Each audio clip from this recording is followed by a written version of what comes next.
Hola, somos alumnos de la Facultad de Medicina de la UAP y les vamos a hablar de la arteria subclavia izquierda. La arteria subclavia izquierda se halla ubicada entre el arco aórtico y la arteria axilar izquierda. Se origina en el tórax directamente en la parte posterior del arco aórtico, detrás y a la izquierda de la carótida común izquierda. Esta va a tener ramas colaterales.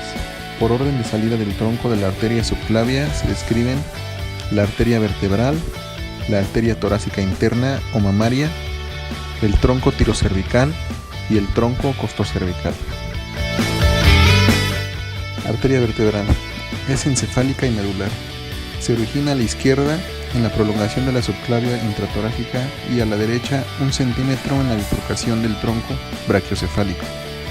En ambos lados en el sector preescalénico de la arteria subclavia. Se dirige al principio hacia arriba y hacia atrás. Penetra por el foramen transverso de C6, desde donde recorre los forámenes transversos hasta el axis. Se inclina entonces lateralmente para atravesar el foramen transverso del atlas y se acoda detrás de la masa lateral de esta vértebra, apoyándose contra la cara superior del arco donde se ubica su surco. Atraviesa enseguida la membrana atlanto-occipital posterior, luego la dura madre y penetra el espacio subaracnoideo.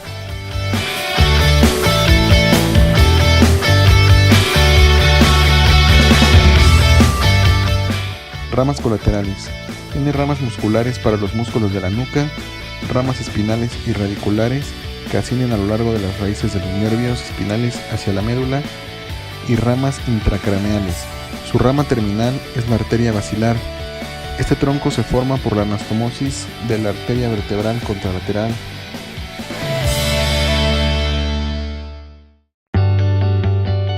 Torácica interna o mamaria.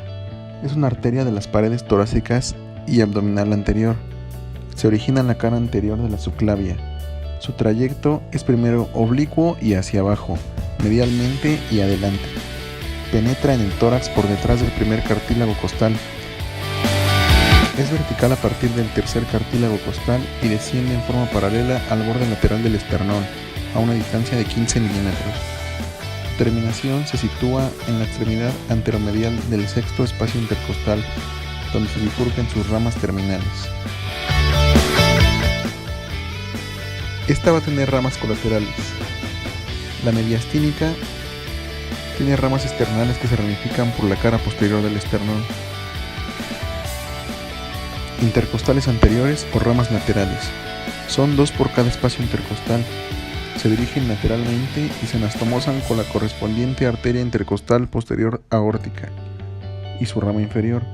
Las ramas anteriores o perforantes atraviesan los espacios intercostales, van al músculo pectoral mayor y a la glándula mamaria. Pericardiofrénica o diafragmática superior. Las ramas posteriores de esta se dirigen al timo, al pericardio y al diafragma. Esta última nace superiormente de la arteria torácica interna y acompaña al nervio frénico hasta el diafragma.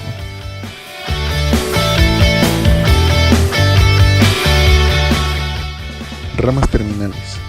Musculofrénica. Sigue las inserciones anterolaterales del diafragma. De ella provienen las ramas intercostales anteriores a partir del séptimo espacio intercostal. Epigástrica superior. Atraviesa el triángulo esternocostal del diafragma en el ángulo condrocifoideo, para situarse entre los músculos transverso y recto del abdomen. Termina a la altura del ombligo por anastomosis de sus ramas con las ramas de la arteria epigástrica inferior.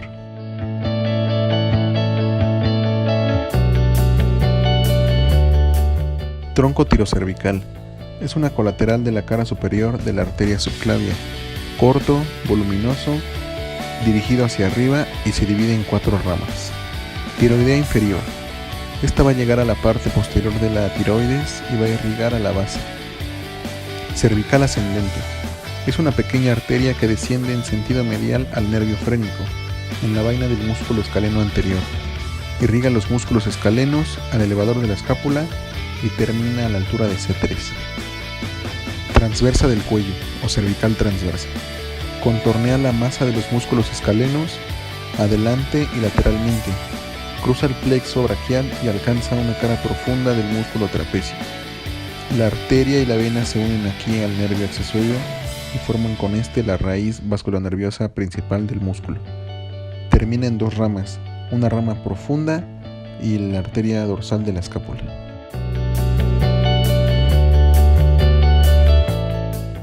Supraescapular. Es oblicua hacia abajo, hacia atrás y lateralmente. Esta pasa por arriba de la arteria subclavia y del plexo braquial.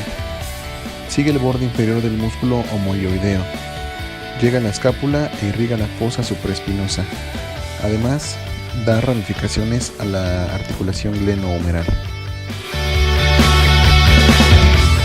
Tronco costocervical. Se origina en la parte posterior de la subclavia. Después de 5 o 10 milímetros se bifurca en cervical profunda y en intercostal suprema. Cervical profunda. Es muy variable. Penetra las masas musculares de la nuca y a veces se anastomosa con la arteria occipital. Intercostal suprema. Su disposición es variable. Se relaciona con la parte lateral del ganglio cervicotorácico y la raíz torácica del plexo braquial. Da ramas a los primeros 3 espacios intercostales y a veces hasta el cuarto. Y da pequeñas ramas a las raíces espinales. Arteria axilar. Es la continuación de la arteria subclavia. Se extiende desde la mitad de la cara inferior de la clavícula hasta el borde inferior del músculo pectoral mayor. Su trayecto es oblicuo hacia abajo y en sentido lateral. Es la arteria más voluminosa. Tiene de 8 a 10 milímetros de diámetro en adultos. Sus ramas colaterales son torácica superior. Esta rama nace de la cara anterior de la arteria axilar, cerca del borde inferior del músculo subclavio. Se dirige anteriormente, atraviesa la fascia clavipectoral y se distribuye en la parte superior de los músculos pectorales y de la región mamaria. Suele originarse en la arteria toracoacromial.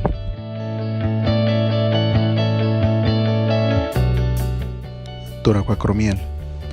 Atraviesa la fascia clavipectoral y se divide en ramas pectorales. Se distribuyen entre los pectorales y se anastomosan con las ramas de la torácica interna. Rama acromial.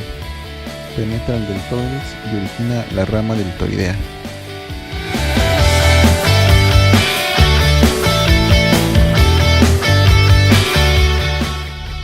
Torácica lateral o mamaria externa. Se origina de la axila por detrás del pectoral menor. Da ramas colaterales a los ganglios linfáticos, a los músculos pectoral menor y serrato anterior, a los intercostales, a las glándulas mamarias y a la piel.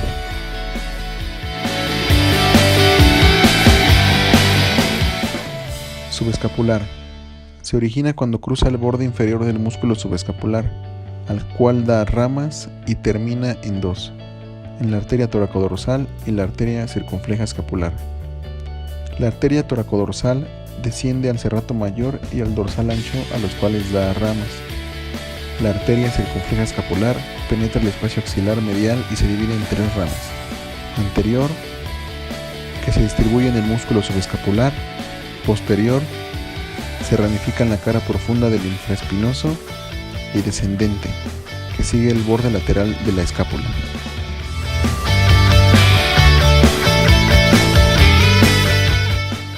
Ramas de la subescapular. La arteria toracodorsal. Esta desciende hasta el serrato anterior y al dorsal ancho. Arteria circunfleja humeral posterior. Esta se origina de la cara posterior de la arteria axilar.